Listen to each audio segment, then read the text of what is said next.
Taiga, Jhene Aiko, Naomi Osaka, Tiger Woods. What do they all have in common? All three of them are Blasian, being part black and part East or Southeast Asian, a unique mix that we will be seeing more and more as multiculturalism and diversity becomes more prevalent in our world, especially in a cultural melting pot like the USA. Contrary to popular belief, Blasians do not come from the country of Blasia. Unfortunately, that country does not exist. Or maybe it does.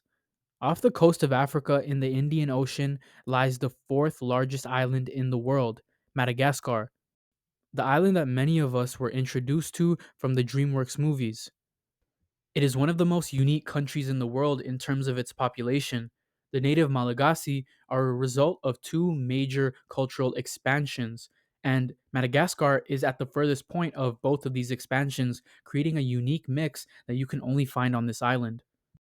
To understand their origins, we need to look at the Austronesians, one of history's greatest seafaring cultures, and their incredible expansion across the Indian and Pacific Oceans. Also, explore how the Bantu peoples of Africa made their way to Madagascar, shaping the island's language, culture, and genetics. Join us as we uncover the story of the Malagasy, where the East meets the West in one of the most remarkable migrations in human history. Around 5,000 years ago, a group of Taiwanese aboriginals speaking the Austronesian languages set sail from their island and colonized the islands of Southeast Asia, moving further east into Polynesia, Micronesia, and even Melanesia. They brought with them their culture, traditions, and their languages. These languages and cultures include Malay, Tagalog, Fijian, Tongan, Hawaiian, Javanese, with a grand total of 1,257 languages. And even though today most Taiwanese are of Han Chinese ancestry, an Austronesian Aboriginal population still exists on the island. The Austronesian expansion shaped Southeast Asia and Oceania. But one group of Austronesians went the opposite direction. When many were migrating south and east, one group from the island of Borneo kept going west, going through the Indian Ocean, and landed on the uninhabited island of Madagascar around 500 CE.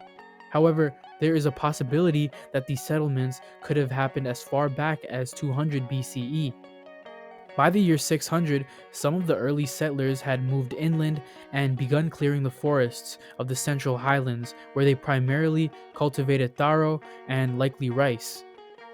Meanwhile, other groups remained along the southwestern coast, likely settling near the site of the initial Austronesian landings. According to linguistic evidence, these coastal dwellers were originally called the Vezo, a name derived from Vezao, which means those of the coast in Proto-Malayo-Javanese, which would be a now extinct Austronesian language. This root persists in many modern Austronesian languages, like Bejao in Malay and Bajau in Javanese. Today, the Vezo remain a distinct ethnic group along Madagascar's southwestern shores, known for their strong maritime traditions. Between the 7th and 11th century came an Arab influence.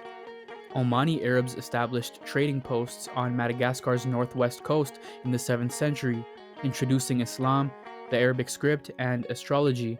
The island became a key trading hub linking East Africa to the Silk Road. Arab cultural impact remains in language, traditions, and greetings.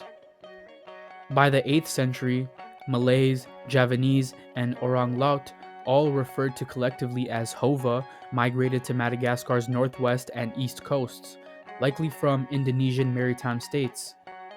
Their leaders aligned with clans shaping key Malagasy kingdoms like the Sakalava, Marina, and others.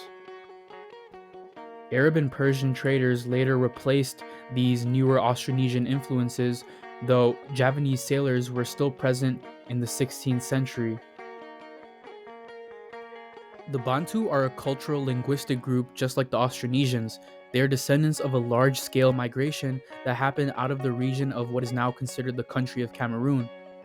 The Bantu languages is the largest branch of languages within the Atlantic Congo language family, with a total about 600 languages in the Bantu branch. And this includes languages like Swahili, Zulu, Shona, and Xhosa. The Bantu expansion happened in two major waves. one 4,000 years ago and another around 2,000 years ago, with one migrating east and another south. And it is believed that the eastward migrations were the ones that led to the Bantu migrations into Madagascar around the 9th century. However, there is evidence that Bantu migrations could have started as far as the 6th and 7th centuries in Madagascar. Some theorize that the Bantu migrants were descendants of Swahili sailors and merchants, while others suggest that the population was brought over originally by Arab, Persian, and Neo Austronesian slave traders. Either way, we know that Bantu people from the eastern coast of southern Africa reached Madagascar and over hundreds of years mixed with the native population. Bantu people heavily influenced the language, culture, traditions, and genetics of the island and over time created the modern day Malagasy. The average Malagasy today is actually around 65% Bantu and 35% Austronesian. But what is interesting is that we can actually see different rates of Bantu and Austronesian DNA depending on the specific Malagasy ethnic group based on region. For example, the largest ethnic group of the Malagasy are the Merina, who are considered highlanders and are around 25% of the Malagasy population. According to this genetic research paper, highlander groups of Malagasy have higher rates of Austronesian DNA, whereas coastal groups have higher African related DNA. The African proportion of highland Malagasy, meaning the Merina, populations are relatively lower than that of coastal populations. Here we found a higher percentage of African ancestry among coastal people, 62.1% to 68.7% versus 62% to 65%, while in Highlander groups, it is 33.7% to 58% versus 47%. The Malagasy genome is composed mainly of African and Austronesian ancestry with geographical variation in amounts of each. Merina tend to have majority of their DNA from Austronesian sources. Many people believe the reason that the Merina's ancestors were in the highland regions was to avoid mixing, retreating to the mountains, but it is much more likely that they were already there, and because it was much less accessible to the newer Bantu migrants, the Merina just happened to be less mixed over time.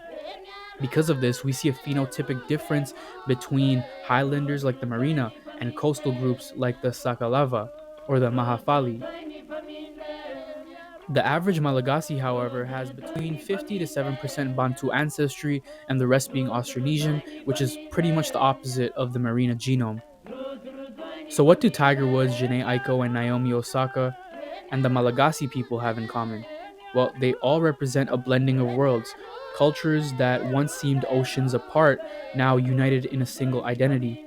The Malagasy are living proof that migration, diversity, and centuries of cultural exchange can create something truly unique. From the seafaring Austronesians to the migrating Bantu peoples and the influence of Arab and Persian traders, Madagascar stands as a remarkable human tapestry where Asian meets African, where the land tells stories of the sea, and where identity is as layered and complex as its history.